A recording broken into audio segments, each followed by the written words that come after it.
Alors, ce que l'imam Muslim il a fait, comme il a dit l'imam al-Daraqutni, il a dit qu'est-ce qu'il a fait Muslim? Il a pris le Sahih de Bukhari, puis après il a rajouté quelques hadiths, c'est tout. Bon, il a fait un mustakhraj sur le Bukhari. C'est quoi le mustakhraj?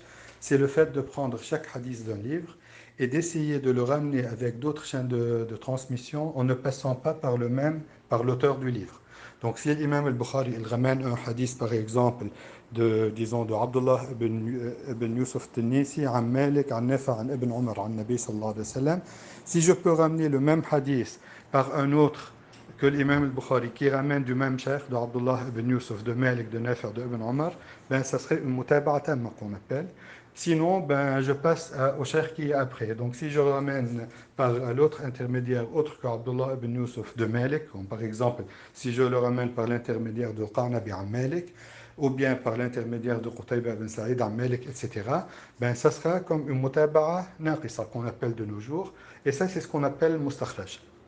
Alors, ce qu'il a dit, l'imam al-Daraqutni, il a dit que Muslim, il a pris le Sahih de Bukhari. Ben, il l'a bien classifié dans les abwab, bien sûr, parce que l'imam al-Bukhari, il répétait le hadith un peu partout pour prendre le fiqh du hadith, pour le prendre comme preuve sur le titre qu'il a mis pour le chapitre, donc comme preuve pour cela. L'imam Muslim, non. Pour chaque hadith, il a mis tous les isnad dans un seul endroit, c'est plus facile à revoir. Donc, il a pris le Sahih de l'imam al-Bukhari, il a ramené les mêmes hadiths de al-Bukhari par l'intermédiaire autre que le Bukhari. Et je vais mentionner pourquoi il n'a pas ramené de al-Bukhari dans son Sahih. Puis après, il a rajouté quelques hadiths en plus. C'est tout ce qu'il a fait, comme il a dit Daraqutni. Et puis il a dit Laoula al-Bukhari, lama zahaba Muslim wa la ja. Donc, si le Bukhari n'avait pas mis son Sahih, ben Muslim n'aurait rien fait. Donc, il veut dire que l'idée principale, on va dire le travail le plus abondant, il a été fait par le Bukhari. Donc, le fait d'avoir une base de données, disons, de 600 000 isnad et de sélectionner ces quelques isnad, disons, 2000 ou bien quelque chose comme ça, pour les mettre dans un livre et dire qu'ils sont authentiques, c'est un travail qui a demandé 16 années d'un savant qui est parmi les tops, pas parmi, c'est l'un des plus grands savants du hadith. Il était nominé Amir al-Mu'minin fil hadith, l'imam al-Bukhari. Donc tous ceux qui ont écrit le Sahih après lui, ben, ils l'ont imité. C'est lui qui a fait le fondement et les autres, ils ont suivi. Donc voilà, c'est la parole de l'imam al-Daraqutni sur Sahih Muslim. Mais ça ne donne pas, ça ne dévalorise pas le livre de l'imam Muslim, mais lui, il parle comment Muslim, il a écrit son livre. Alors, ça, c'est une chose. Deuxièmement, comme il y a eu un conflit entre l'imam al-Bukhari et Muhammad ibn Yahya al-Zuhali, ben, je vais le mentionner parce que c'est important ici. Alors, l'imam al-Bukhari, il est de Bukhara. Il est parti un peu partout dans le monde pour ramener les hadiths du prophète, alayhi salatu wassalam. Lorsqu'il est rentré à Nisabour, Muhammad ibn Yahya al-Zuhali, c'était le imam de Nisabour, dans le hadith. Ben, c'est l'un des grands savants des ilal, etc. Ben, vraiment, il est le top. Alors, lorsque l'imam al-Bukhari il est rentré à Nisabour, ben, les gens, c'était par des centaines de milliers qui l'ont accueilli pour écouter les hadiths, etc. Puis après, dans la halaqa de Muhammad ibn Yahya al-Zuhali, les gens ils ont commencé à délaisser et à partir vers al-Bukhari. Donc, il y a eu une faille, on va dire, dans la halaqa de Muhammad ibn Yahya al-Zuhali. Alors, donc ça c'est premièrement. Deuxièmement, il y a un homme, il a demandé à l'imam al-Bukhari, est-ce que lafzi bil-Qur'an makhlouq ou pas? Donc le mot lafzi, comme j'ai mentionné avant, donc ma parole dans le Coran, lorsque je récite le Coran, est-ce que c'est créé ou non? Alors l'imam al-Bukhari il lui a dit, la parole à elle-même, elle n'est pas créée, c'est la parole d'Allah, mais le fait de faire bouger les lèvres, la langue, etc., c'est créé. Donc ce sont les actions, on va dire, du corps humain. Alors, cet homme, il a pris la parole de l'imam al-Bukhari, il a dit que le Bukhari, il dit lafzi bil Qur'an makhlouq. Il l'a prise comme ça. Il n'a pas transmis la parole de l'imam al-Bukhari en entier.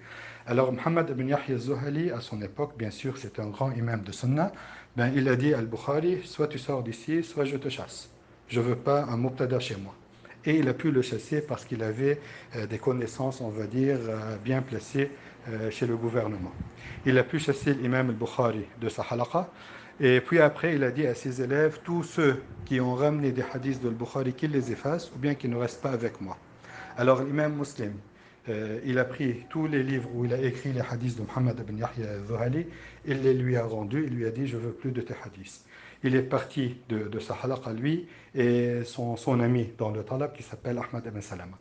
Donc les deux, ils ont délaissé Muhammad ibn Yahya al-Zuhali et ils sont partis. Pourquoi? Pour défendre le Bukhari. Donc, c'était ça le point. Donc, l'imam Muslim, lorsqu'il a écrit son Sahih, il n'a rien ramené de Muhammad ibn Yahya al-Zuhali, bien qu'il était dans le top de la compétence, il n'a rien ramené de Bukhari, pour le petit conflit qui était entre les deux. Donc, de ce fait, il a ramené par d'autres intermédiaires, etc.